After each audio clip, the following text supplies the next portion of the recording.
Hello అర్చన గారు, welcome to teenage కష్టాలండి. Hello అండి. Teenage కష్టాలు అంటే ఈ న్యూ ఇయర్ టైం వచ్చేసరికి టీనేజ్ వాళ్ళతో పేరెంట్స్‌కే కష్టాలు ఉంటాయి. ఎందుకంటే ఈ 9థ్, 10థ్, +2 వరకు ఉన్న పిల్లలు ఏంటంటే అటు పెద్దయ్యారు అని కాదు, ఇటు చిన్న పిల్లలు కాదు. మీరెప్పుడు చెప్తూనే ఉంటారు కదా! Adolescence is the most toughest అని. వాళ్ళు బయట ఎంజాయ్ చేయాలి అనుకుంటారు. న్యూ ఇయర్ పార్టీస్ అటెండ్ అవ్వాలి అనుకుంటారు. అంతవరకు ఓకే. స్కూల్లో, కాలేజ్‌లో జరిగేవైతే ఓకే. బట్ వీళ్ళే సొంతంగా ఇప్పుడు నైట్ టైమ్ మేము సినిమాకెళ్తాం, నైట్ టైమ్ అక్కడికెళ్తాం, నైట్ అంతా నేను ఫ్రెండ్స్‌తో ఉంటాను. ఇలా చాలా ప్లాన్స్ ఉంటాయన్నమాట వాళ్ళకి. అదే వచ్చి పేరెంట్స్‌కి చెప్తారు. పేరెంట్స్ ఏంటి, అసలు పిల్లలు రాత్రిపూట బయటకెళ్ళటం ఏంటి? It's not safe. కావాలంటే మీరే ఇంట్లో పెట్టుకోండి అంటారు. వాళ్ళకేమో కోపాలొస్తాయి. మొండిగా బిహేవ్ చేస్తారు. ఫైనల్లీ పంపిస్తేనేమో ఇంట్లో పేరెంట్స్‌కి టెన్షన్. పంపించకపోతే ఇల్లంతా టెన్షన్ చేస్తారు. సో, అసలు ఈ న్యూ ఇయర్ పార్టీస్ అండ్ పిల్లలు how should we handle? Current generation ఈ క్లాష్ చాలా ఉందండి. Partying, the definition for partying has changed. ఒక టైంలో ఇప్పుడు నేను యంగ్‌గా ఉన్నప్పుడు అంటే మేబీ 18 ఇయర్స్, 17 ఇయర్స్, 20 అప్పుడు కూడా న్యూ ఇయర్ అన్నా ఏదైనా ఫ్రెండ్స్‌తో పార్టీయింగ్ వాజ్ ఆల్వేస్ లిమిటెడ్. ఏ పార్టీలైనా గానీ 8 లోపల అయిపోవాల్సిందే. అంతకని అసలు అప్పటిదాకా పంపించడమే ఎక్కువ. బట్ ఈ జనరేషన్ పిల్లలను మనం మరీ అంత రెస్ట్రిక్ట్ చేయలేకపోతున్నాము. అవును. They have too many parties around. ఇప్పుడు బర్త్‌డే పార్టీస్ అనండి, లేదా దే హ్యావ్ ప్రైవేట్ ఈవెంట్. వాళ్ళు ఒక గ్రూప్ ఇవాళ కలవాలనుకుంటున్నాము, ఇవాళ we just want have a get together, ఇలాంటివి వాళ్ళు చేస్తున్నారు. కాకపోతే మీరన్నట్టు safety and security is one aspect అండి. పిల్లలు చిన్న పిల్లలు, but they think we can handle every situation అనుకుంటారు. Every time it is not possible. అవును. But they think they can do it. Like it so happens మూవీస్కి వెళ్తారు. The other day there was one incident. తెలిసిన కొంతమంది ఒక group of kids they went to a movie. 7 o'clock was the movie time. అది 9:30కి అయిపోతుంది అన్నట్టు parents కూడా అనుకున్నారు. సో వచ్చేస్తారులే పక్కనే కదా అని అనుకున్నారు. It was hardly theatre was around 1 kilometer అవే. కానీ ఆ మూవీ ఏంటది 3.5 గంటల మూవీ అంట. అరే! సో ఇప్పుడు ఈ మధ్యన మరీ పాతకాలం సినిమాలు ఉండేవి 3.5 గంటలు. ఇప్పుడు ఇది కూడా 3 hours దాటిన మూవీ. 3 hours దాటి పిల్లలు సినిమా అయ్యి క్లియర్ అయ్యేసరికి దాదాపు 11 అవ్వొస్తుంది. So parents were very tensed అనమాట. 11 రాత్రికి అబ్బాయిలు ఉన్నారు, అమ్మాయిలు ఉన్నారు, ఇద్దరు ఉన్నారు. To come back is a question. Personal transport లేదు కదా. ఇప్పుడు ఒక డ్రైవర్ ఉండి కార్ ఉంది అంటే సర్లే కాస్త జాగ్రత్తగా వచ్చేస్తారని అనుకోవచ్చు. కానీ they have to take private transport, autos, cabs పట్టుకుని రావాలి. ఆ టైంలో ఎంత మోడర్న్ పేరెంట్స్ అయినా కూడా కాస్త కన్సర్న్ అవుతారు, especially for the safety of female children. అవును. కానీ పిల్లలు ఏంటి, ఎందుకంత టెన్షన్ పడుతున్నావు, మేము వచ్చేస్తాం కదా, ఏమైంది? వాళ్ళది రిస్క్ తీసుకునే ఏజ్, మనది రిస్క్ అవాయిడ్ చేసే ఏజ్.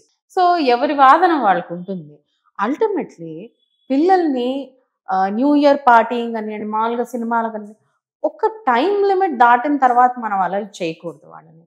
అంటే మనం అట్లానే వాళ్ళకి టోటల్గా పార్టీయింగ్ మీద అన్నిటి మీద రిస్ట్రిక్షన్స్ పెట్టాలని కాదు.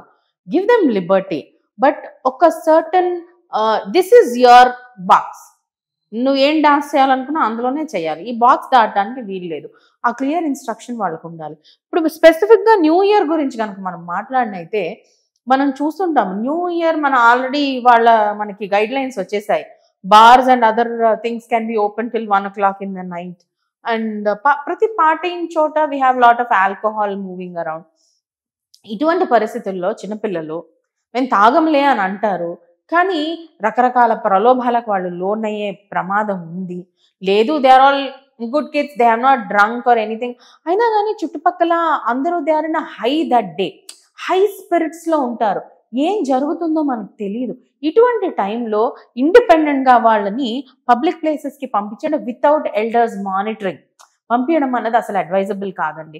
వాళ్ళు కాస్త ఆర్గ్యూ చేస్తారనుకోవచ్చు, లేదా చిరాకు పడతారనుకోవచ్చు, వాట్ ఎవర్ ఇట్ ఇస్. కానీ safety and security is our first priority. Enjoyment will always be there. కాకపోతే don't stop them from enjoying totally. Create a controlled environment for them.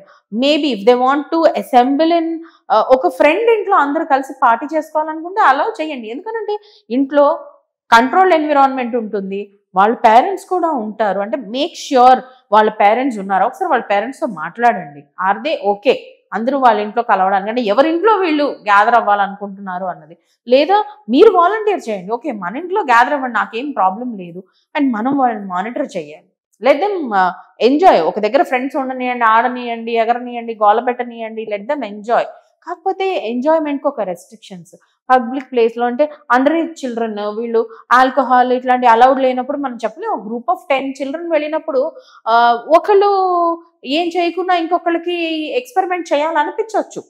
Pure pressure లేదా motivate అయిపోయి inspire అయిపోయి చుట్టూన్న వాతావరణం, లేదా మన sudden గా మన చూస్తూ ఉంటాం మన గ్రూప్ లోకి కొత్త వాళ్ళు ఎవరైనా ఏలియన్స్ వచ్చి మనని ఇన్ఫ్లుయెన్స్ చేయాలని ట్రై చేయొచ్చు. లేదా చాలా సార్లు మూవీస్ లో చూస్తుంటాం మనం, ఎవరో వచ్చేసి ఆ అమ్మాయి డ్రింక్ లో ఏదో పిల్ కలిపేసి ఇచ్చేసి. ఇవన్నీ ఎక్స్టర్నల్ ఎన్విరాన్మెంట్ అండి, ఇది మన కంట్రోల్లో ఉండేది కాదు.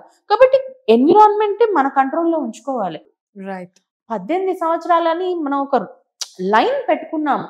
ఒక్కొక్కసారి 18 దాటిన పిల్లలు కూడా would not be in a position to handle all this. True.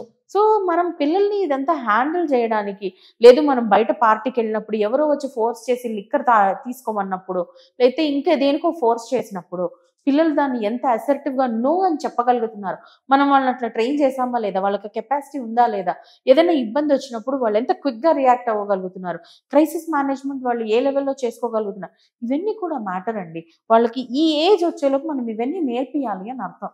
నేర్పించి then allow them to go independently, not for students who are below 18 years అన్నది నా స్ట్రాంగ్ అడ్వైజ్. ఎందుకనంటే ఫిజికల్గా అవనియండి, ఎమోషనల్గా అవనియండి, క్రైసిస్ని కానీ ఏదైనా ప్రమాదం అయినప్పుడు కానీ దాన్ని హ్యాండిల్ చేసుకునే, దాన్ని అనలైజ్ చేసే వాళ్ళకి మెచ్యూరిటీ ఇంకా వాళ్ళకి వచ్చి ఉండదు. Allow your children to party, కానీ ఒక కంట్రోల్డ్ ఎన్విరాన్మెంట్లో మీ మానిటరింగ్లో మీ సూపర్విజన్లో వాళ్ళని ఎంజాయ్ చేయనివ్వండి. వాళ్ళ ఎంజాయ్మెంట్ని ఆపాలని అసలు నేను ఎప్పుడూ చెప్పను. కాకపోతే ఒక పేరెంట్గా మనం కొంచెం కష్టపడి వాళ్ళని సూపర్వైజ్ చేసే డ్యూటీ అన్నది ఒకటి మన భుజస్కంధాల మీద వేసుకుని అది నిర్వర్తించాల్సి వస్తుంది. Some parent has to do it so that మన పిల్లలు ఒక గ్రూప్గా వాళ్ళు ఎంజాయ్ చేస్తారు. వాళ్ళు హ్యాపీగా ఉండాలి, మనము టెన్షన్ ఫ్రీగా ఉండాలి. అంటే డెఫినెట్గా should SIT and talk and give more options. అది కూడా అంటే ఎలాంటి ఆప్షన్స్ ఏంటి అనేది ఇప్పుడైతే అర్చన గారు మీరు చాలా క్లియర్గా అర్థమయ్యేలా చెప్పారు. డెఫినెట్గా ఈ న్యూ ఇయర్ పార్టీ పిల్లలు ఎవరైతే ఉన్నారో వాళ్ళందరికీ సేఫ్గా ఎంజాయబుల్గా ఉండాలి. అండ్ పేరెంట్స్కి కూడా we wish you a very happy new year and thank you so much for the information అండి. థ్యాంక్ యూ సో మచ్ అండి.